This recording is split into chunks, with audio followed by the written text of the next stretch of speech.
It's time to drop the hammer.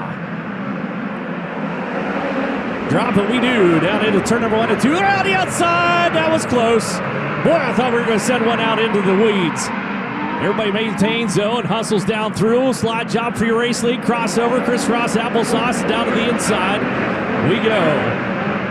It's up front. It is going to be the number 4 car taking over the number 1 spot. Michael Pickens trying to hang on to it. He's got company coming around the outside. Tanner Carrick blazing down through, and the number 71 M car moves on to the point. Pickens going to have to pick up the pace. Battles for third as well. Wyndham's got himself in a bit of a tussle back there with the number 68. There's a slide job coming out of the corner. Pickens taking a shot at him. Tanner Carrick says, nay, not today. He goes back onto the point. Pickens going to run him down into turn number 3, and another run down the corner. Slide job out across the racetrack. Rocks back in. He'll take a shot in the shorts for the effort. Carrick battles back around the outside. Wyndham's there now, coming to call along with the 68. Jason McDougal. McDougal down the inside of Wyndham's going to tiptoe the tulips down on the inside, trying to make a move for P3 on the field. He's up front. Carrick hangs on for lap number next. Down on the inside, hang on to it. McDougal almost got up onto that apron. We saw that go horribly awry multiple times here tonight. 4 cars have broken away from P5 on the field. That's Kevin Thomas Jr. as the red flag comes out for one capsized down at turn number 2. Set to go. Green flag comes back out. 25 laps remain into this little shindig, and we're off and running for Tanner Carrick down into the corner. Lost his rhythm there with that red flag that came out. Now you got to find it again. So far, Carrick looks like he just steps right back into the saddle. Meanwhile, back behind, here comes the number 68, Jason McDougal down the inside of Wyndham. Look out, McDougal is going to ride the rim. Or the apron, the opposite of the rim. Whatever that's called down on the inside of the racetrack. That little hump down there, as he kind of worked it, trying to get to the inside of Wyndham. A little too low on the entrance down in turn number 1 and 2. I think it was protected on the slide job. He's going to catch company now. The 5T car, Kevin Thomas Jr. down the inside, battling around. Wants a podium finish. Wyndham's going to give it to him. Slipped out wide. KTJ capitalizes, moves into P3 on the field. As we got chaos. Holy smokes, what's going on down that end of the racetrack?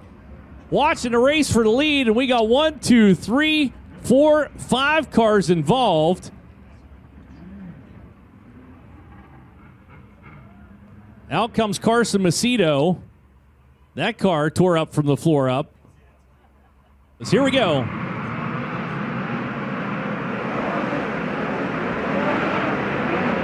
Into 1 and 2, back behind Wyndham's going to give that spot back to KTJ. Kevin Thomas Jr. down the inside. Wyndham slipped the grip. The old 89X car. Still trying to pursue down the front straightaway. Meanwhile, back behind, a little contact. Spencer Mason putting some pressure on. Cannon McIntosh now races down on the inside. As McIntosh sliding around the outside. Mason again into the 08 car coming out turn number 4. Meanwhile, Buddy Kofoid's going to work on Chris Wyndham. Is up front, battle for your race lead. Pickens down on the inside, Carrick around the outside. Hangs on to it. We're across 4 laps to go. Michael Pickens starting to muster the horses. Rips a tear off down the back chute. Diamonds off the corner. Drives down off the banking to the inside for the 4X car.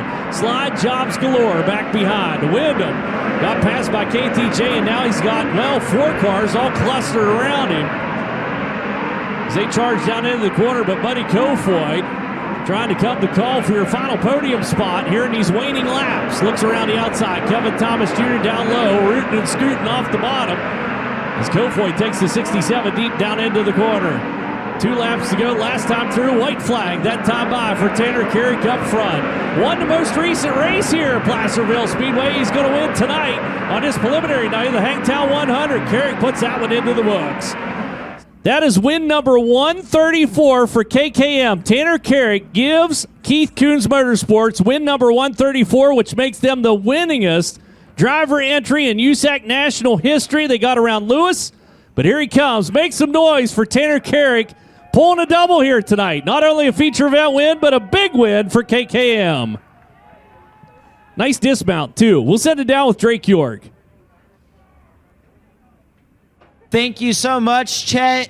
And what a night for the driver out of Lincoln, California. He's got the helmet off. California race fans, give your California driver some California love.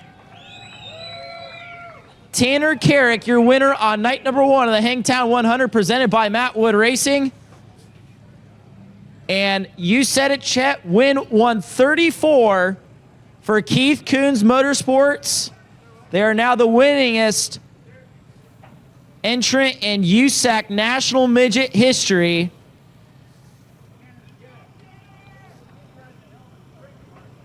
Tanner's second career win, his first coming back in 2019 at Sweet Springs Motorsports Complex.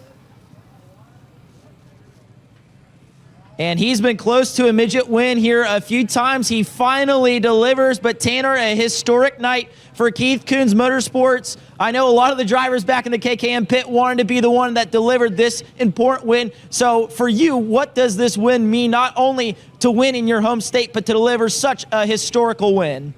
It means a lot to me. I think this is only like my 6th race with Jared, and we won our prelim night at Chili Bowl, and then we come here.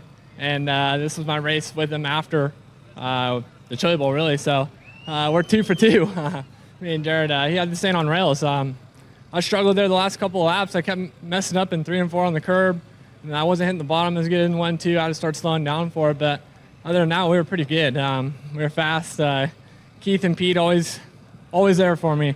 When I wanted to come back and run for them, they had a car for me. And ever since then, whenever I asked Keith or Pete if I can come run, they got a ride for me, so that means a lot to me. If it wasn't for them, I wouldn't be here and being able to do this stuff for them. And I guess I can do this in my return for what they do for me. So it means a lot to me, and we get to go hunting with Keith and take Keith hunting and go do stuff.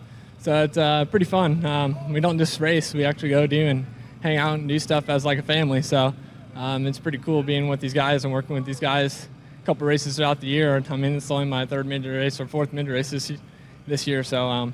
It's pretty awesome and pretty special to be here on the stage at my home track where I've won quite a few sprint car races at. Just haven't got a midget win. I was close to the first Hangtown 100. We led a few laps and then ran second for a long time to Kyle, and then Christopher got around us and we ran 3rd. But I want to win this one, so we'll try again tomorrow and try again Saturday and try to win this thing.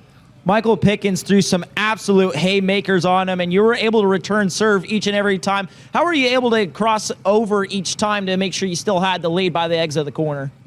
I just kind of saw it coming, and I just set myself up to cross them over, even though there was moisture down the bottom. I knew I was faster than them. I just had to get out in front of them and get going. It just took a few laps to get going because we're all about the same once we get going there on the first couple laps. But I knew we had a little better race car than they did, and we were good in our heat. We just made some bad decisions and didn't move around like we should have to gain a few more points there. But I told Jared after the heat race, I said, we're all right, we're fast. So I just messed up there a few times, and it cost us a few spots. But we rebounded and started second in the A and just fought every lap as hard as we could and got to the lead.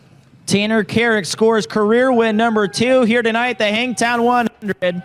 134 wins as an entrant on the national level. You're now the winningest entrant in USAC national history. Does that stat sound crazy to you? Yeah, it is. You know, I mean, Steve Lewis was one of the greatest car owners ever, and yeah, I never dreamed of even being close to that, you know, and I think 30 years ago was my first win, so it's been a long time creeping up there, and, you know, I've had such good guys to drive for me over the years, and just real happy for Tanner, you know, coming into his home track, you know, and he's drove for me before a lot, and to step in here tonight, and, you know, when we got here, he was feeling pretty good about this place, and he just loves this place, and you know, we knew right from the beginning of the night he was going to be a factor in this. And then right before the feature, I said, "Where do you start?" He held up 2 fingers. He said, "Number 2." I said, "All right, let's go get this."